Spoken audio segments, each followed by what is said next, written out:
I watched David's face drain of color as the humanitarian client's voice echoed through the speakerphone.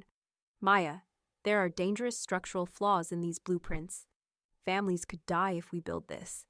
His girlfriend Nicole shifted nervously beside him, clutching my stolen eco-housing designs that they'd butchered for profit, not knowing I was recording every word of their $1 million scheme.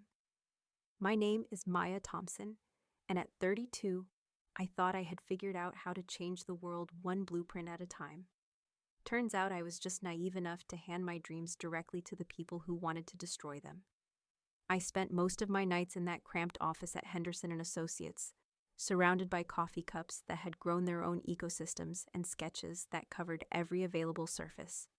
My specialty was sustainable design, but my obsession was creating homes that didn't just shelter people. They protected them, nurtured them, and did it without destroying the planet in the process. The project that consumed my life was revolutionary, at least in my mind. Revolutionary eco-friendly housing blueprints designed specifically for low-income families, not the usual concrete boxes that developers love to stack like prison cells. These were real homes with innovative water recycling systems, integrated solar panels that actually worked, and earthquake-resistant structures built from materials that wouldn't bankrupt a humanitarian budget. David Chen, my manager, seemed to understand my vision. Well, that's what I believed back then. He was 45, smooth-talking, and had this way of making you feel like your wildest ideas were not only possible, but inevitable. David always dressed better than his salary should have allowed, but I figured he was just smart with money. Shows how much I knew about being smart with anything. The firm had landed this massive contract with Hope Foundation, one of those humanitarian organizations that actually seemed to care about building affordable housing in underserved communities. When David told me I'd be leading the architectural design, I practically vibrated with excitement. This was my chance to prove that architecture should serve humanity, not just profit margins. I poured everything into those designs. Every sleepless night, every abandoned social plan, every moment of creative energy I possessed went into blueprints that could house 200 families safely while remaining completely sustainable. The water recycling system alone took me 3 months to perfect, but it would reduce utility costs by 60%. The solar integration was seamless, and the earthquake-resistant framework used cost-effective materials that most developers had never even considered. When I finally presented my masterpiece to David, his eyes lit up in a way that made me think we were both seeing the same future.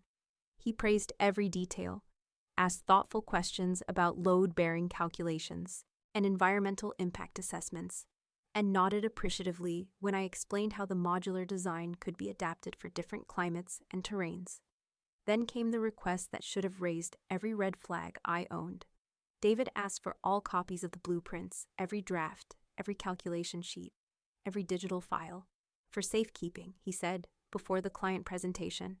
He wanted everything centralized and secure, which sounded reasonable enough when you're dealing with a multi-million-dollar contract. I handed over my life's work without hesitation. Trust was apparently my greatest weakness, though I wouldn't discover that for several more days. The promised client meeting never materialized. Days stretched into a week, then longer, and David's explanations became increasingly vague. Timeline adjustments, he'd say, or client scheduling conflicts. But his demeanor had shifted from enthusiastic collaborator to evasive manager, and I started noticing things that hadn't registered before. Expensive phone calls where David mentioned someone named Nicole and development opportunities. Hushed conversations that stopped abruptly when I entered the room. And the most unsettling discovery of all, when I tried to access my project files. They had been moved to David's private server, completely beyond my reach. The first real alarm bell rang when I accidentally overheard David discussing my project with this Nicole person, whoever she was. He was talking about removing the expensive green features and maximizing unit density.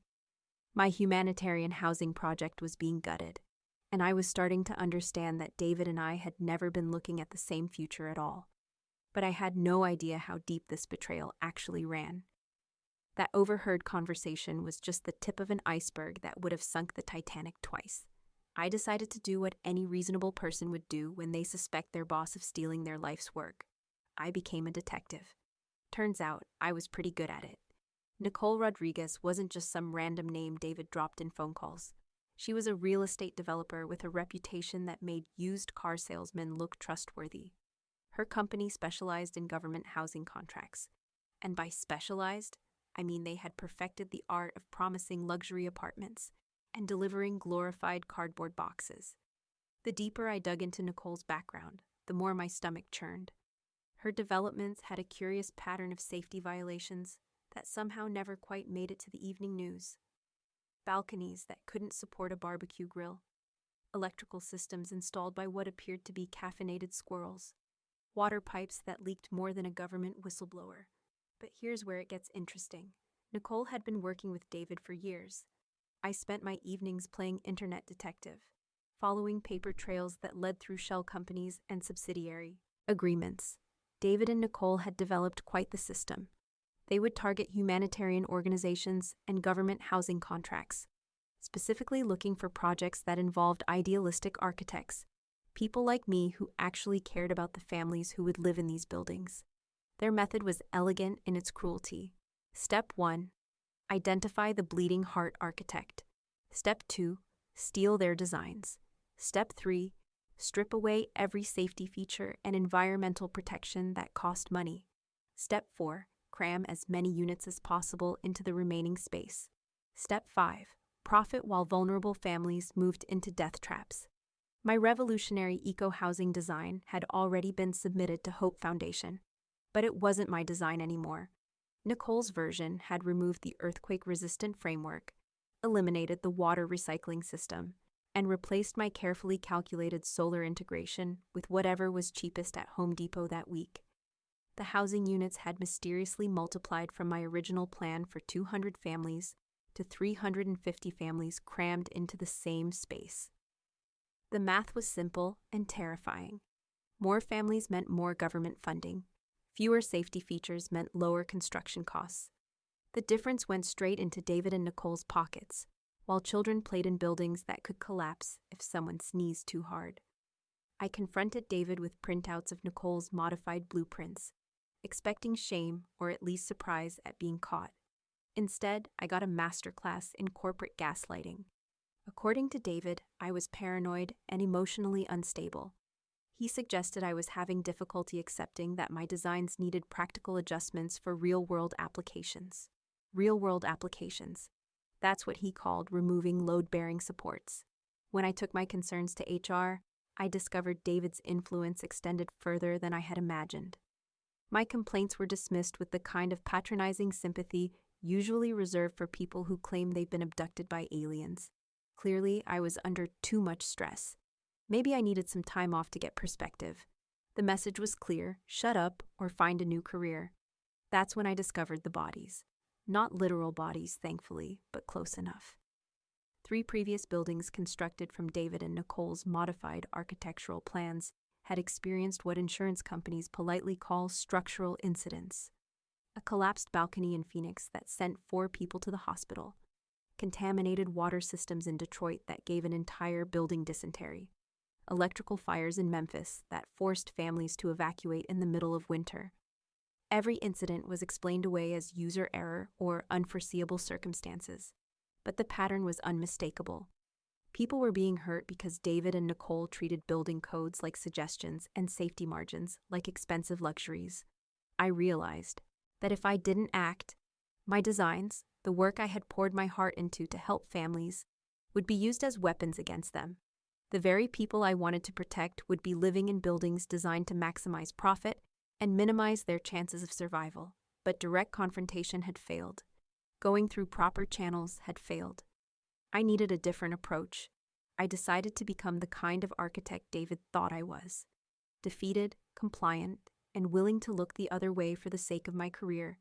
It was the performance of a lifetime, complete with dejected sighs and comments about learning to be more realistic about project constraints. David bought it completely. His relief was almost insulting. He started including me in conversations about cost optimization strategies and efficiency improvements. Translation: he began openly discussing how to make buildings even less safe, while I secretly documented every word. I installed a voice recording app on my phone and learned to position myself strategically during meetings. I made copies of modified blueprints and compared them to my originals, building a comprehensive case file of their entire operation. Most importantly, I started reaching out to other architects who had worked with David, discovering a trail of stolen designs and corrupted projects stretching back years. The evidence was overwhelming, but I needed something more than documentation. I needed them to confess, on record, in a way that couldn't be explained away or dismissed. That's when Dr. Sarah Martinez from Hope Foundation called unexpectedly, and everything came crashing down in the most beautiful way possible. I was in David's office with Nicole, pretending to review final budget adjustments, when David's secretary announced the call. Dr. Martinez wanted to discuss some concerns about the submitted blueprints. David put the call on speaker, probably expecting routine questions about timeline or materials. Instead, Dr. Martinez explained that Hope Foundation had hired an independent structural engineer to review the plans before breaking ground. Smart move, considering they were about to house hundreds of families. The engineer had found critical flaws that made the buildings unsafe for human occupancy. The silence in that room was deafening. David's face went through several color changes that would have impressed a mood ring. Nicole started shuffling papers like she was preparing to build a fort out of blueprints and hide inside it. But I was ready. My phone was recording. My evidence was organized. And David and Nicole were about to hand me everything I needed to destroy them. The next few minutes would determine whether justice prevailed or corruption won another round.